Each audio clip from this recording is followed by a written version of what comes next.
IPO हा share बाजारामधील गुंतवणुकीचा अतिशय सोपा आणि सुरक्षित पर्याय असा समजला जातो. IPOच्या माध्यमातून गुंतवणूकदार अगदी कमी कालावधीमध्ये जास्तीत जास्त नफा कमावू शकतात. परंतु IPO म्हणजे काय?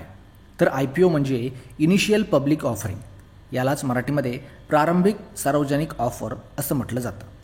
म्हणजे काय? तर जेव्हा एखादी खाजगी कंपनी आपले जे शेअर्स आहेत हे पहिल्यांदा एखाद्या सामान्य गुंतवणुकीदारासाठी शेअर बाजारामध्ये आणते, तेव्हा त्याला IPO असं म्हणतात.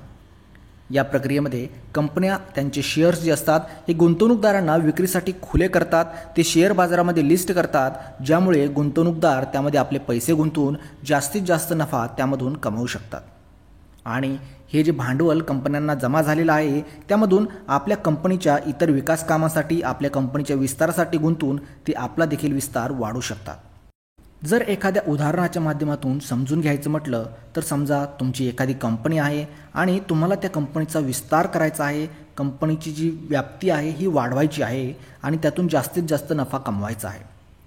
तुम्हाला वेगवेगळ्या ठिकाणी तुमच्या कंपनीच्या शाखा सुरू करायच्या आहेत, त्यासाठी तुमच्याकडे प्लॅन देखील तयार आहे, परंतु त्यासाठी तुमच्याकडे भांडवल नाही.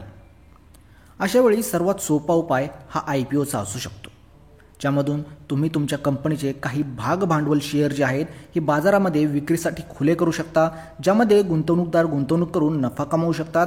तसेच तुम्हाला जे भांडवल मिळालं आहे त्यामधून तुम्ही तुमच्या कंपनीचा विस्तार करण्यासाठी त्याचा वापर करू शकता. तुमच्या कंपनीची व्याप्ती वाढवण्यासाठी, नवीन शाखा सुरू करण्यासाठी त्या भांडवलाचा तुम्ही वापर करू शकता. आता कंपन्या ज्या असतात ह्या वेगवेगळ्या उद्देशांनी बाजारामध्ये आपले IPO आणतात. काही आणतात त्या उद्योगाच्या विस्तारासाठी, तर काही आपल्या गुंतवणुकीदारांना नव्या संधी उपलब्ध करून देण्यासाठी बाजारामध्ये येतात. काही मार्केटमध्ये आपलं अस्तित्व वाढवण्यासाठी देखील आपले जे IPO आहे हे बाजारामध्ये घेऊन येत असतात. यासोबतच काही कंपन्या आपले जे जुने गुंतवणूकदार आहेत त्यांना नफ्यासोबत कंपनीमधून जर बाहेर पडायचं असेल तर ती संधी त्यांना मिळावी यासाठी देखील IPO बाजारामध्ये घेऊन येत असतात.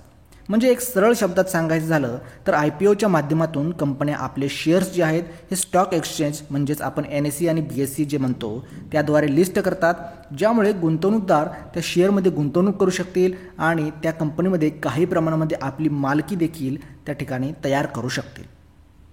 तुम्हाला जर ही माहिती आवडली असेल तर व्हिडिओला नक्कीच लाईक करा. पुढच्या व्हिडिओमध्ये आपण IPOसाठी कसे अप्लाय करायचं याबद्दलची माहिती पाहणार आहोत. धन्यवाद.